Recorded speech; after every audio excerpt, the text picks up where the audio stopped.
You're on. Carol.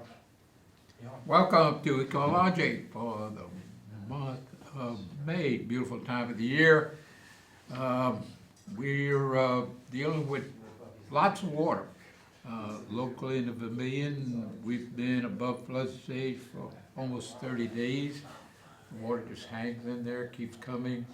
But tonight's program, we're going to talk more about the Mississippi and what's happening with the big flood of 2019. The rivers came up initially back in October. Of course, actually been fighting this battle for over 200 days. They had a crisis in March where peaks were reached.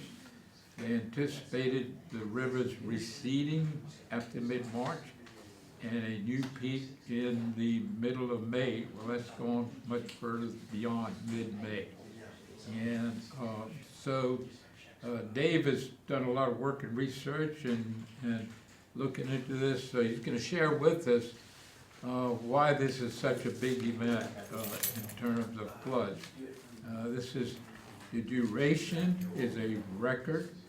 The number of days above flood stage in Baton Rouge, the record was 139 days set in 1927. We are now at about 146 days, so way beyond the 1927 record. The flood of 2011 was a big flood, but of short duration, 2 or 3 weeks, and it was gone. This flood is of very long duration, and we're about to open the the Morganza Spillway, only the 3rd time that has happened. So here to help us understand it, Dave, kind of share with us your thoughts of why the Corps is having to open the Morganza, in spite of the fact that today's river stages all up and down the Mississippi is negative. There's a downward trend, very small, but certainly a downward trend with all the river gauges that are showing up in the Advocate newspaper today. Well, thank you, Harold. And normally I'm looking at, our Vermilion River by Tesh, by Catawba, not really looking too much at the Mississippi except for just kind of keeping tabs on what's going on there at a pretty high level. When Harold asked me to be on the show today, I started delving into details about what was going on the Mississippi in a higher level of detail to try to better understand why they're going to open up the Morganza. And I think I found the answer to that. I was watching the Mississippi pretty closely when they first opened Bonnie Carey down in New Orleans. And we're going to show you a little trend as to what happened when they opened it up. We're also going to look at what's called the Mississippi River Project Design Flood, okay? All right, that's the Corps of Engineers design for the maximum amount of floodwaters in the river and all the tributaries, major tributaries that feed into the river. And after reviewing the data today, it was pretty obvious that the problem that we're fixing to encounter that's going to cause them to open up the Morganza is coming out of the west side, all the rivers coming in from the west, which include the Missouri River, the Arkansas River, and then the Red / Chapelaya River coming in down there by Simmsport. So this is, we're going to show you some numbers and why we think they have made the decision to open the Morganza. So with that, could we have the first slide in the PowerPoint? Okay, we have been this group here in conjunction with the Sierra Club, been working on flood prevention for this watershed, the Tesh Vermilion, Catawba watershed that's basically about 1 million acres, goes up north of Alexandria. And we're protected from the Mississippi River flood, the big river floods, by the major levee systems like the Henderson Levee. We're protected from those floods, but we're also impacted by those floods. And we're going to explain a little bit toward the end of the presentation about how that impacts our watershed here, a foot in the Mississippi River. All right, can we have the next slide, please? All right, this diagram right here, you can find this if you Google Mississippi River Project Design Flood. You're gonna find some diagrams of that, different vintages. And it's annotated as to the name of the tributaries that flow into the system and the design maximum flow that the Corps estimated that they can handle. And when you look at my numbers here, pretty soon you're gonna see why we are having a problem. Okay, so can we have the next slide, please?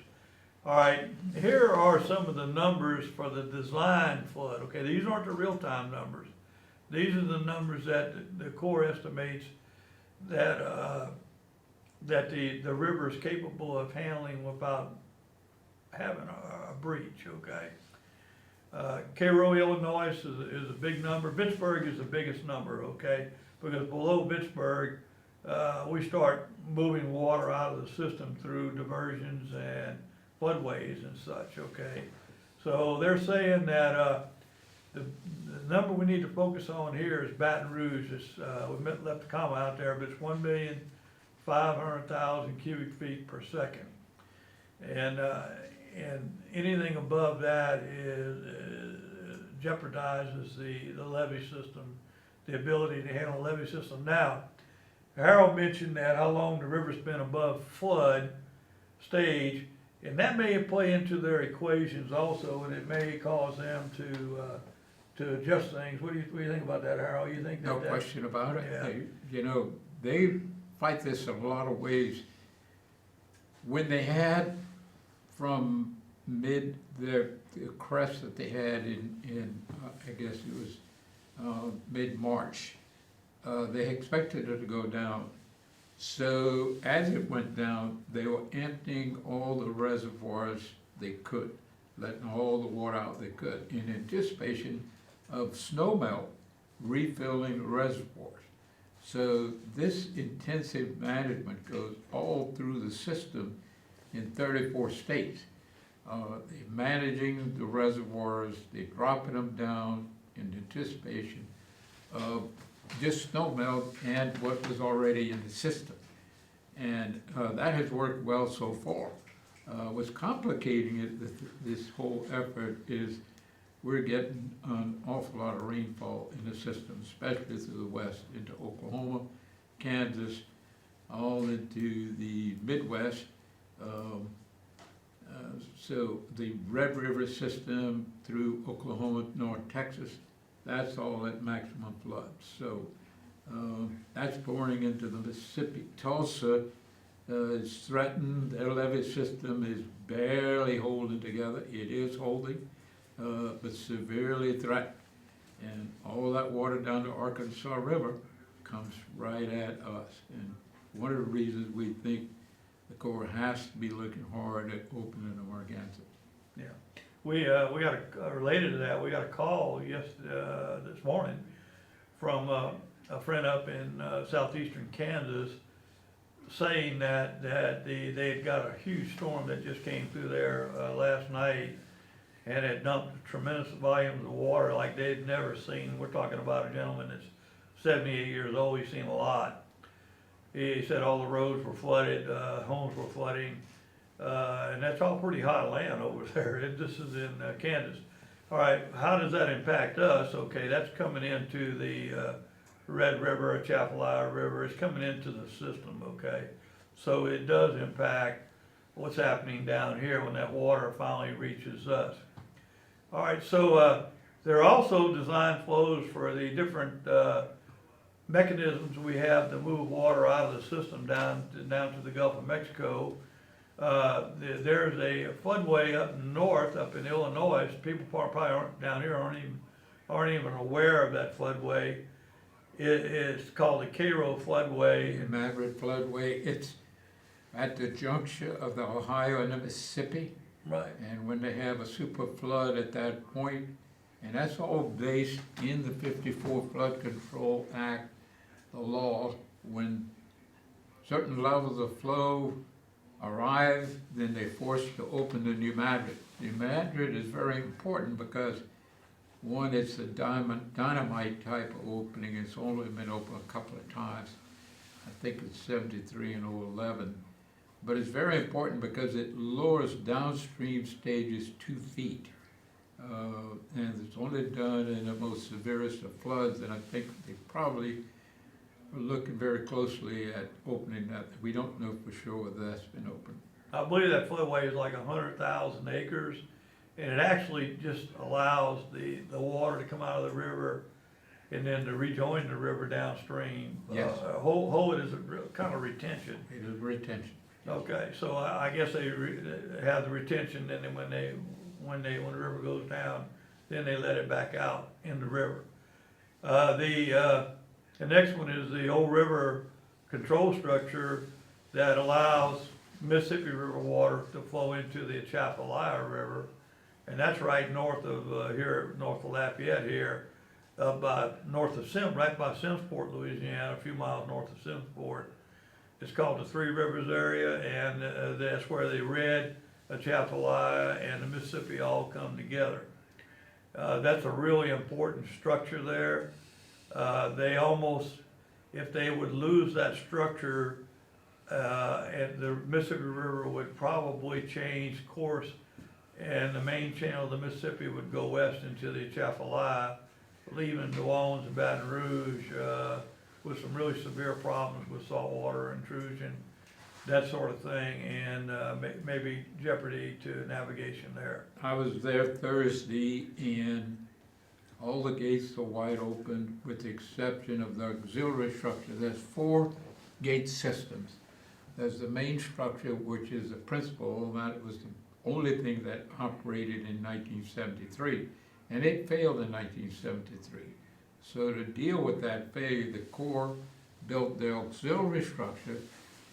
They built the overland structure, which is about 30, 20-foot gates across the highland upstream of the main structure, and then the Vidalia power plant, which is producing power, but it also drains significant amount of water through it. Now, the overland structure was really something to see. The water level there, flood stage is 48, and it's at 64 and a half. That was Thursday afternoon. And where it was going through the overland gates, there's rapids on the downside of it, and there are thousands of these carp that were airborne, jumping, coming up that stream, and it was like the pictures you see from Alaska, the salmon run. It was very similar, spectacular thing to see. You can drive up there and look at it. It's an awesome thing to look at. So the Red River Landing is at 62. We went to Morganza at 58. They were moving the cattle out. General Honore had a news conference there. We spoke to 4 or 5 different television stations from New Orleans and Baton Rouge, and they're dealing with the issue of if they don't open it, the levee may be topped. The structure may be topped, which would compromise the whole structure, Right. possibly. So We that's think their concern. We're gonna be able to show you the data why they're thinking that. So the capability of that Morganza floodway is 600,000 cubic feet per second. Monte Carlo, everybody's seen that news about that lately because they've opened it first time in history twice in the same year. Yes. And I think maybe the first time in history they'd opened it 2 consecutive years. You know if that's right, Harold? I think you're right on that. Yeah. They opened it last year. Yeah. So, you know, down here in our part of the world, we got Wax Lake Outlet, which you cross when you drive to Morgan City on US 90. And you've got the Lower Atchafalaya floodway. The whole complex down there can handle a significant amount of water, also over 1 million cubic feet per second.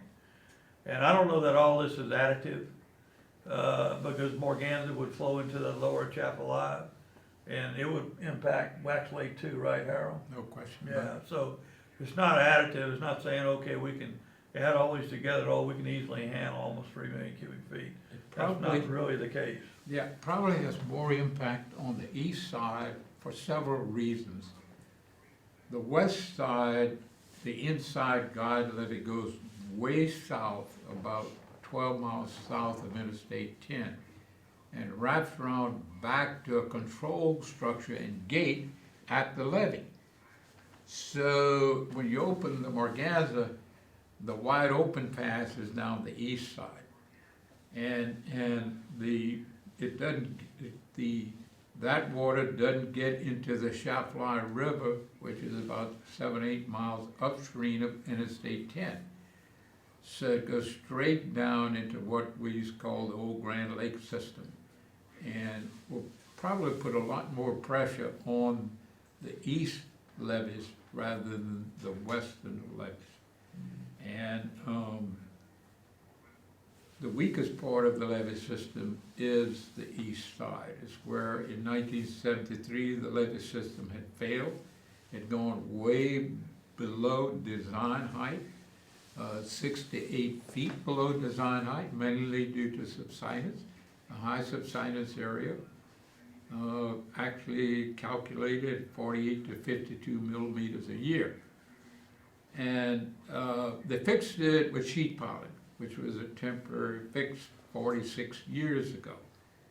And it was in May of '73. That's almost exactly 46 years. So we feel that the levee system is still subsiding, as all the research shows.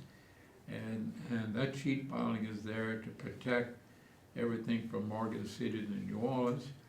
And hopefully the Corps can keep it in check where, you know, that system is not topped. Now, I asked a question in the hearing in Morganza, if that levee system is challenged by the opening of Morganza, would they shut down or curtail the Morganza to prevent that failure to occur? And they said, no, definitely not. That opening Morganza protects Baton Rouge and New Orleans, and that's the highest priority. Right. The opening Morganza on June the 2nd, that's the plan right now, will be the third opening. We understand that there was what they call a partial opening in '73. And then the second opening was in 11, I believe. Is that correct, Harold? Yes.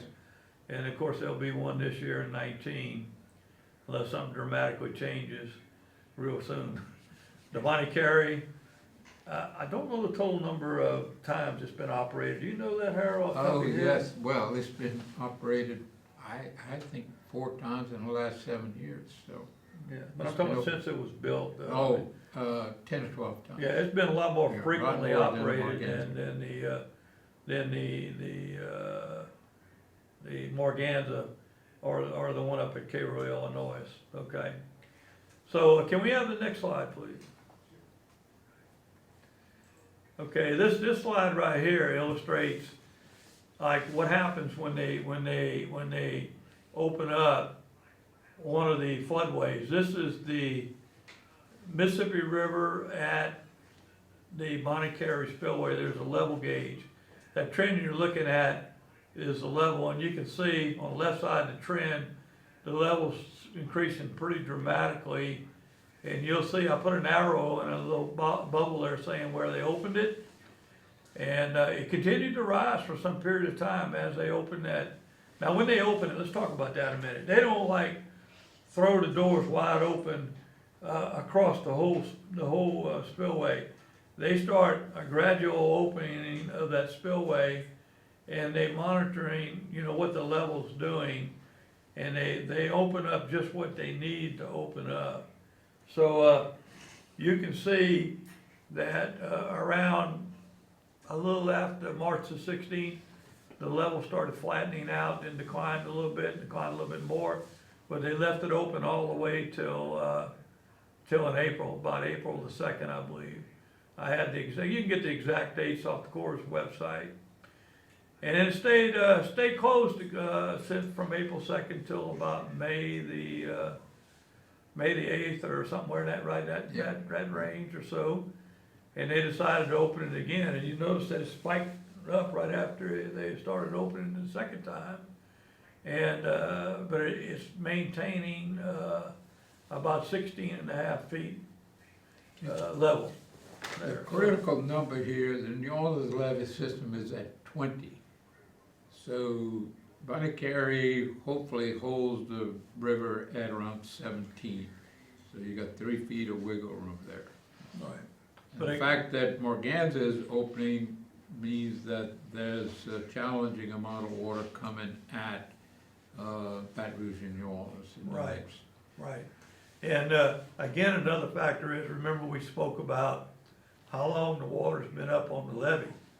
So the water's been up on the levee a very long time above flood stage, and the levees are saturated, which could jeopardize the integrity of the levee. So that all plays into the equation.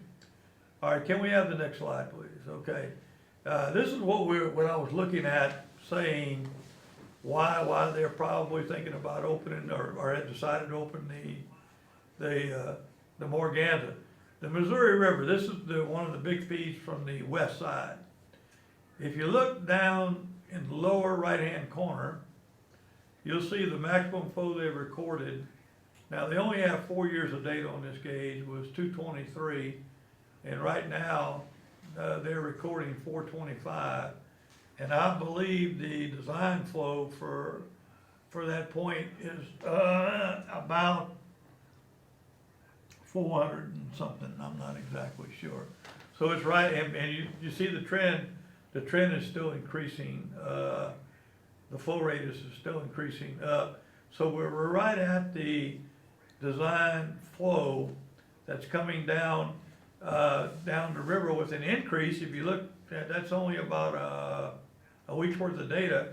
So we got about a 200,000 cubic feet per second slug of water that's coming down the Missouri River that's gonna eventually reach the Mississippi River. So, And amazing how fast the river's moving at about 6-7 miles an hour. So it doesn't take too many days to come from St. Louis to Morganza is 800 miles.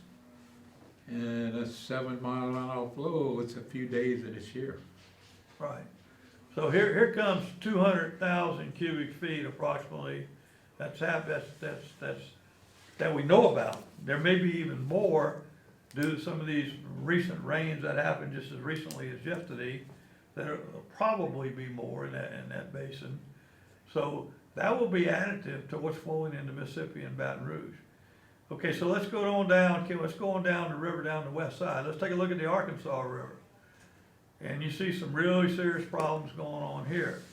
And we got a lot more data here. We got 19 years, including 2011, okay, which was a big flood. The maximum flow rate recorded prior to now was in 2015 at 355. The most instantaneous value is 475. So if you look at the trend, that trend is only a week's worth of data. We got another slug, 350,000 cubic feet of water coming in from the Arkansas River, and probably doesn't include the water that rained last day or two, okay? So, just those two is another 500,000 cubic feet of water coming into the system on the west side. Yep. Okay, can we have the next slide, please? All right, this is the Atchafalaya. The Atchafalaya is primarily fed by the Red and the Ouachita. You can see it is probably the only one below the max, okay? It's not a tremendous amount below the max. And you can see the trend line is pretty flat. It's way up at the top of the graph. You can barely see it up there. But again, there were some recent rains, like I spoke about up in Kansas, that's this particular watershed that's gonna be coming down here. And what this takes is the less ability to dump water out of the Mississippi River into the Atchafalaya. So it's a restraint on what they can do with Old River. Is that correct, Harold? Absolutely. Yeah.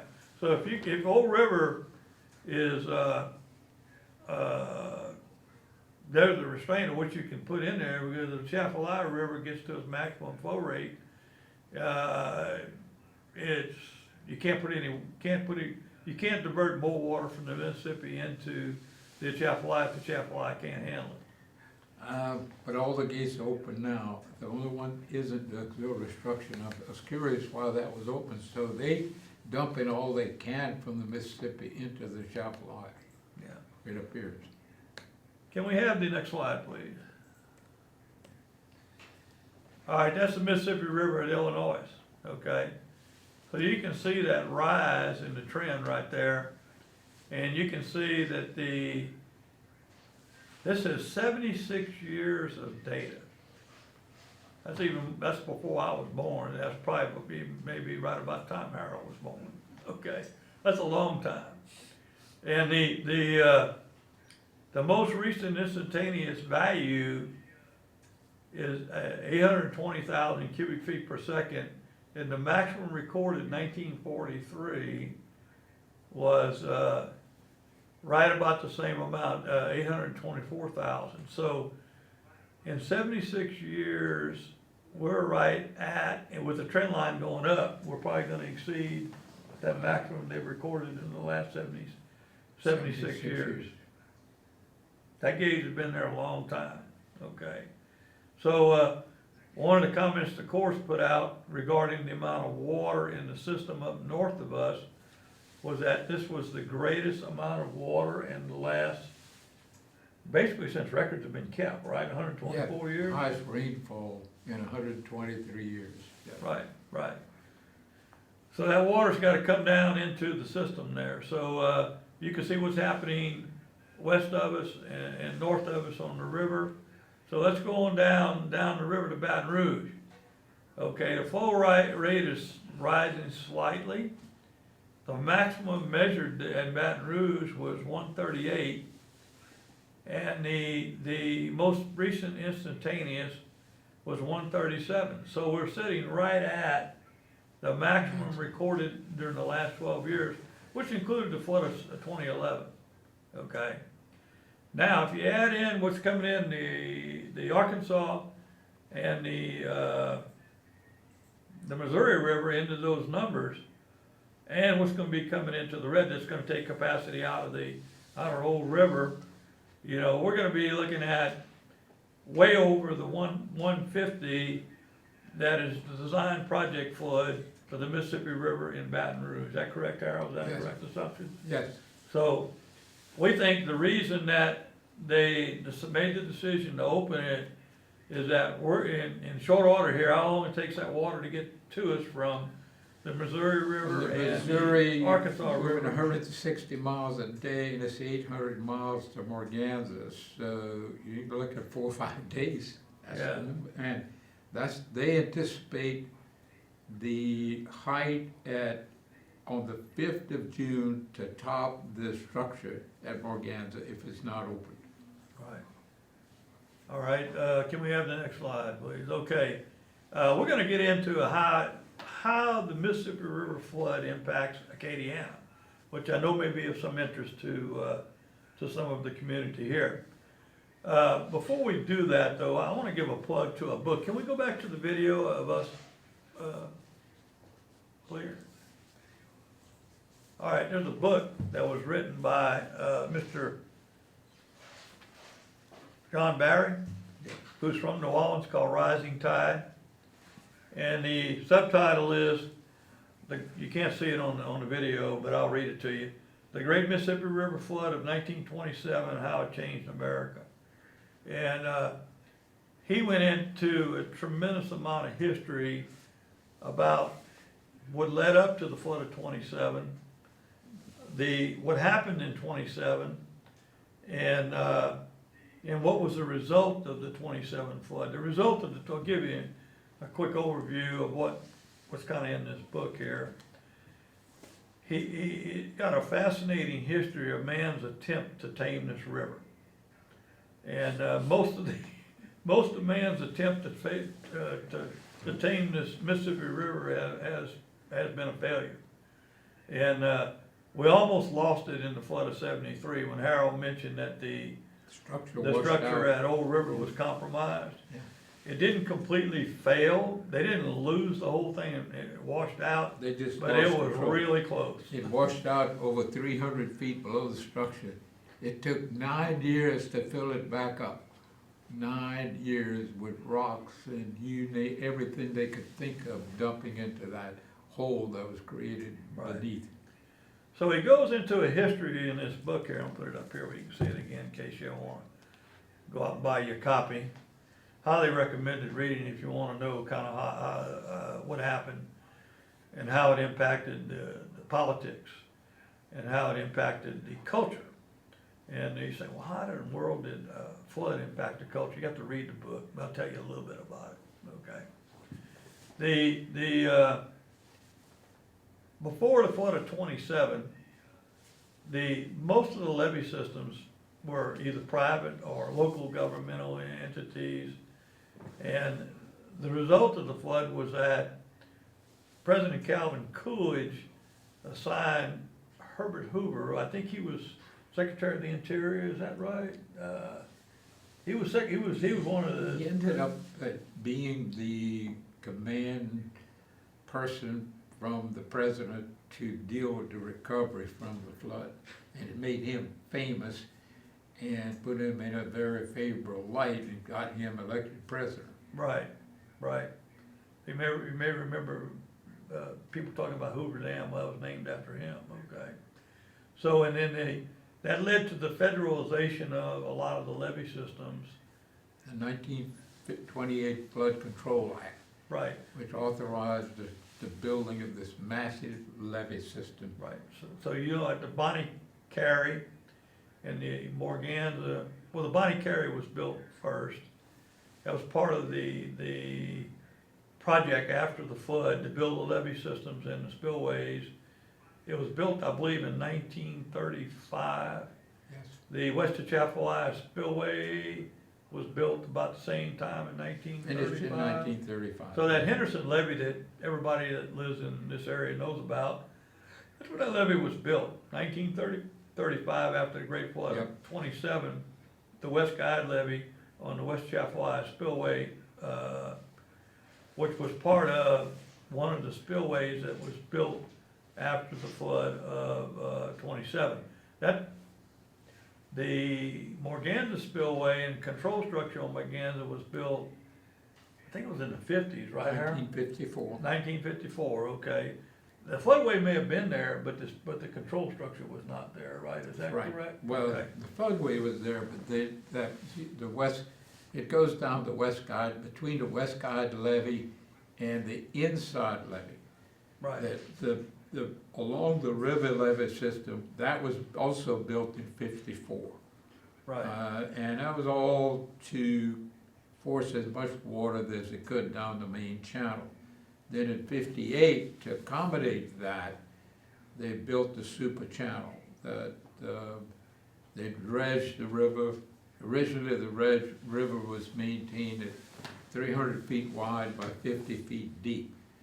That's what the Whiskey Bay Pilot Channel was dredged. And then in 58 to 62, they dredged the 100,000-foot channel, all the way from Simmsport to the bay, to the Atchafalaya Bay, 1,000 feet wide and 100 feet deep. Now, that has changed. We've maintained depth pretty much from Simmsport down to Grand Lake in St. Mary Parish. And below the Wax Lake outlet, the river has filled significantly to the point where it's only 12 feet deep during normal low water, where tugboats have a difficult time going through. And so that's a problem in this current event, that the channel capacity is just not there to pass this flood. has been diminished. It's been diminished, and it should be at least 100,000 square feet. And it actually, when the dredging was finished in 1962, it was closer to 100,000 plus the Wax Lake outlet, which is 100 by 300. So there's another 30,000. So you had 130,000. Now, that is diminished to about 50,000 square feet. That presents a real problem for our levees when all the water is coming down the Red, and then you open the Marganza, and you have all the gates up at the top wide open. So you're sitting 64.5 feet is the water level where the structures are on the Mississippi, and it's 40 feet on the bottom side. So you got a 24-foot head. You have a massive flow that occurs with this very high head between. Historically, the head between the rivers is only 8 feet. So that has changed. Probably part of that change is due to closing the Red River with all kinds of dams. Those dams may be a help in this flood, in that it slows down the flow to the Atchafalaya. We don't know how much, but at the expense of flooding Shreveport and a lot of other areas that never have flooded before. So, Okay. Well, and back to the book again, a little story on that. The flood of 27 was the greatest natural disaster that ever hit the United States. And I think to this day, in inflation adjusted dollars, it probably still is. So I talked a little bit about the culture, you know, and there's a segment of the book about the culture in New Orleans and how the decision making was made in New Orleans to save New Orleans by flooding somebody else, by blowing a hole in the levee. So I'll leave you with a little suspense to read the book, just to understand how all that went down. But anyway, fascinating book, highly recommended. After reading the book, what scares me about what's happening right now is that what's happening right now is very much paralleling what happened in 1927.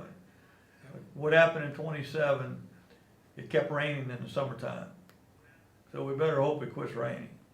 Because if it doesn't quit raining, we're gonna have some really serious problems. We may have serious problems anyway with what's coming down the rivers from the west, with the snow melt and then the rains that's been plummeting the western part of the United States that comes into the Mississippi River. Okay, can we go back to the slide? And we'll talk a little bit about well, how does all that impact Acadiana? That's probably what the people in Acadiana want to know, okay? Okay, what you're looking at here is a satellite photograph up north of us on the Henderson Levee, right south of US 190, where by Catawba is the bayou on the left side and the right side of the levee that you see there. There's a road that breaks the Bayou Catawba. Well, there's a gate right there under that road that allows water to flow from the left side, which is the west side, to the east side, which is the spillway. Okay, and that gate is much smaller than the bayou, channel capacity wise, okay? So how does that impact the Mississippi River flood? Impacts the levels on the spillway side, the Atchafalaya River. I should say the Atchafalaya River flood impacts the levels on the spillway side, and because of that, there's less differential head between the west side and the spillway side. What does that mean? That means that we can dump less water from our watershed into the spillway, into the West Atchafalaya spillway. Dramatically less because the water levels are about the same almost on both sides right now. So we can't move hardly any water into the spillway where it belongs because it's so high right now. So that puts us a little bit at risk. We're gonna talk about that. You may notice on the upper left-hand corner of this slide, there's an area that that go straight to the bottom of the slide, there's nothing there. There's a weir up there. We're gonna show you a picture of what happens when there's too much water in the system and it can't go into the spillway. What happens at this weir? And we're gonna show you that on the next slide. Let's go to the next slide, please. And that's the water running over that weir right there, okay? The right side is Biocatawba, the left side is that overflow into that blank area that was on that previous slide, which channels back to the borrow pit along the West Chapel Spillway levee. Okay, that weir that you see there is 500 foot wide. And there's two of them. There's two of them. There's one upstream, another, I don't know, quarter mile north of this one.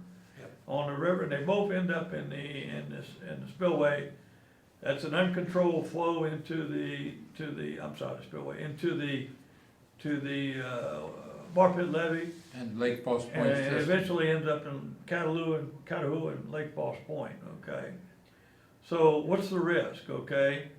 The risk is that we get a big rainstorm in the watershed, our 1,000,000-acre watershed that goes all the way up north to Alexandria, is that we can dump very little of that water into the spillway.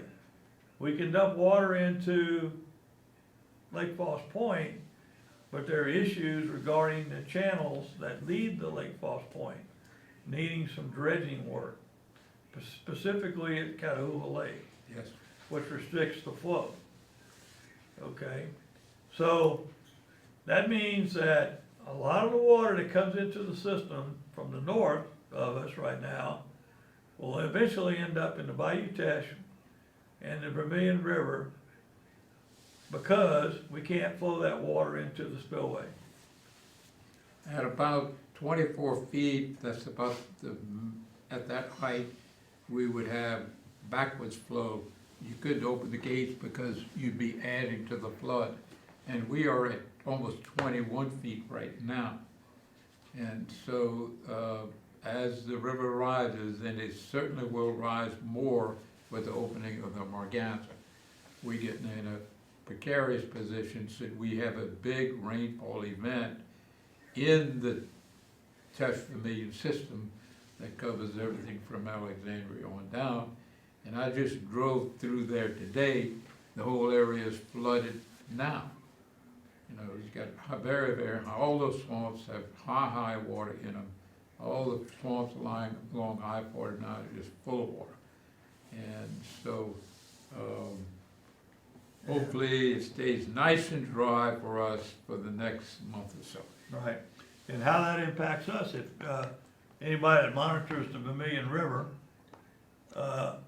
might note that the river's been over flood stage. I'm gonna tell you here in a minute, I want to get online and take a look at that. Been over flood stage for a really long time.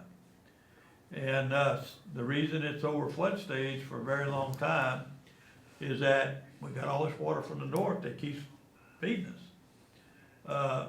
Because of what you just saw right there. Can't flow it into the spillway. Yep. And it's causing Biocatawba to back up, and Biocatawba is hooked to the Teche, and the Teche is hooked to the Vermilion.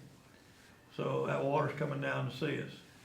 So, And it's important to point out that St. Martin Parish is well aware of these issues and problems and have voted a fund, a drainage fund that impacts, the solutions not only affect St. Martin Parish, but the entire Teche-Vermilion system, and is being held up by the failure to receive the permits required from the Corps of Engineers.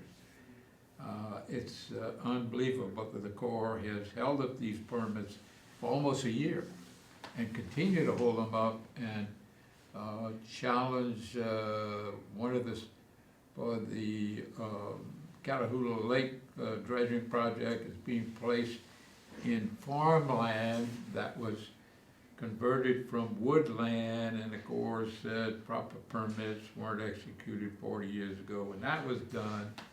And there's a concern for archaeological issues, which will require a $400,000 survey, which will mean more than a year to get. So, and, you know, certainly archaeological sites are important. This particular site's been in crawfish ponds for the last 10 or 12 years. And if there are archaeological issues there, they've been well buried many years ago. So, anybody's been in town for the last few weeks know that we had two big rains in the watershed here. And, we went above flood stage at Surrey around May the 10th. And we just fell below flood stage in the last few hours today. So we're talking about 15 days that the Vermilion River has been flowing over flood stage. And a lot of that's got to, there's two reasons that's happening. We're getting infeed from the north, from by Catawba, by the Tesh, to the Vermilion. And the other reason is we have really serious need of dredging the Vermilion River. We have some really, really bad shoaling in the river between us and Perry, Louisiana. During these events here, Perry was only over flood stage for, during this last bump up, happened around May the 12th or so, we had the big rain. Yeah. They were only over flood stage for 18 hours. And we've been over flood stage for 15 Almost days. 15 days. Yeah, so we just went below flood stage in the last little while. So, let's go to back to the PowerPoint again. We'll talk a little bit about the risk. Go to the next slide, please. Okay. Again, well, you know, the basin levels, which is impacted by the Chapelai, water in Chapelai, dictates the effectiveness of those drainage gates we showed you a couple slides ago that allows water from the northern part of our watershed to get into the Western Chapelai floodway and on out to the Gulf of Mexico. And we've had, that number's wrong, we've had 16 flood events in the last 5 months. So that means we've had six total in the last 24 months. We've had 5 in the last, I'm sorry, we've had 4 in the last five months. I got that messed up, okay. We've had 4 flood events, 16-foot flood event, oh, I'm telling you wrong. 12-foot flood. 12-foot flood events. I really screwed that one up, Yeah. okay. 4 12-foot flood events. Yeah, I was in a hurry to get this together, so I really messed that up. We've had 4 12-foot flood events in the last 5 months. Okay, what does that mean? We've got history at Surrey Street Gauge since 1940. That's what? Yep. 69 years? No, 79 years. Okay. From 1940 to in the 70s, we were having 1 12-foot flood event every 4 years or 5 years. Some way it bounced back and forth between every 4 years and 5 years. And now we're having 4 of those events in the last 5 months. That's crazy. So we got a lot of risk here till we get some of these projects that we've identified executed. And Harold, I think you can put us back on the video. I think we're done with the PowerPoint. Yeah, we desperately need, if we could make a priority list, to dredge the Vermilion. It's only 2 feet deep. In fact, the barges that are doing the repair work on the Rotary Point landing, they couldn't get to the landing until the rains came and the river rose. So this is impact navigation. Navigation is opportunity, economic opportunity. There are both facilities on the Vermilion would like to work on larger vessels. They can't get there. And but the problem with the flood is it holds it. And with it holding that water, it keeps Cypress Island swamp full. That's a major retention zone for the upper Vermilion. And having it full, it makes it very risky for additional rain. There's no place for it to go but up, up, up, as long as it stays full. So it's critical that we dredge the Vermilion. Now, St. Martin Parish has a plan to drain the swamp into the Lake Falls Point system, which was computer modeled by the Corps after the flood in Lafayette of 1993. It showed that putting that drainage in and some other factors like dealing with the Keystone Lock, taking it out, would lower stages only 1,006,000 to 8 feet. And again, that plan is designed, engineered, ready to go, and the Corps has not issued the permits. I've been in meetings after meetings where the Corps promised to issue the permits. You're gonna have them next week, and time is going by for various reasons. Now, these are the same guys that people just go operate and build dams and do things that require permits. They don't even have them. And when they're challenged, the Corps issues them after the fact permits. So we are very concerned about this holdup, which also holds up the possibility of another flood coming through Lafayette, heaven forbid. But the things that can be done would lower significantly the levels, and it doesn't take a lot of lowering to make a big difference. The flood of 2016 August, 73% of the homes in the Tesh Vermilion system had less than a foot. So say, worst case, we only succeed by lowering the system 2 feet in a similar flood to 2016, but that would have a major impact on flood homes that would not have been flooded if you reduce this system. And that, we think that's entirely within the realm of possibility.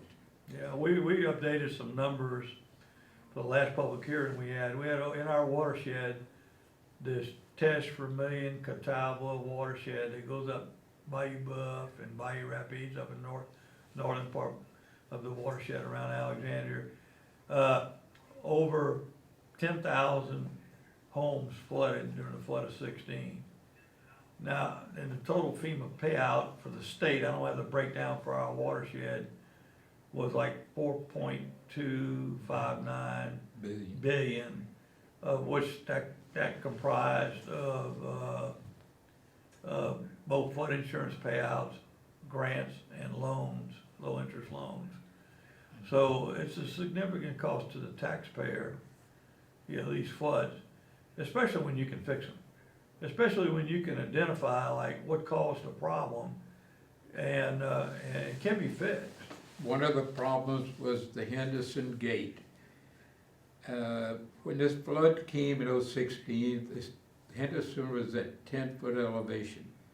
And within 24, 30 hours, it went to 20 feet, which severely restricted the amount that could be dumped from Catawba into the basin. The river, the Chafly River at the time was 9, but there was a floodgate at Henderson that was closed, and nobody knew who to call to open it. And so that was a significant impact. We found out also that the Bayou de Glace Gate was closed in 1973. It has approximately 19% of the watershed possibly could go through that system, providing the river is low. Well, in August of 16, the river was very low. So had that gate been functioning, that would have that would have taken as much as 19% of the watershed. That probably would have lowered, and this is a guess, the Vermilion and Tesh flood waters by at least 2 to 3 feet. And so we're pushing real hard to get the Corps to repair that gate. It seems it'd be much easier to repair it than to go build something new somewhere else. And there is a little bit of good news. The Corps, we've been after them to dredge the river, and Representative Clay Higgins did get some money for them to do an H&H study, which is the first step before a dredging project is done of the river. So that is a move forward. They claim that the study will take 9 months, but they started it about 6 weeks ago. Now, fighting this flood on the Mississippi may cause some delays in their time frame for the Vermilion. All right, Dave, we're about the end of our time, and I see that we didn't have our phone hooked up, so we apologize for that. If anybody Right, calls. if anybody call, we don't know We got a where busy it went, number, I guess. so we apologize for that. Next program, we're gonna have the phone operator. So Dave, thanks for that wealth of information, and hopefully, you know, the Corps is awake and taking care of us, and the levees will hold. 30 seconds. Although when we were making an inspection a week ago, there's a section above Henderson where about 300 yards of the top of the levee sunk 4 feet. Kind of amazing. We're driving on top of the levee and all of a sudden there's no road anymore. So, but it's being fixed, we hope so. 5, 4. Thank you, Dave, for being here. Thanks Very for inviting me, informative. Harold. Appreciate it.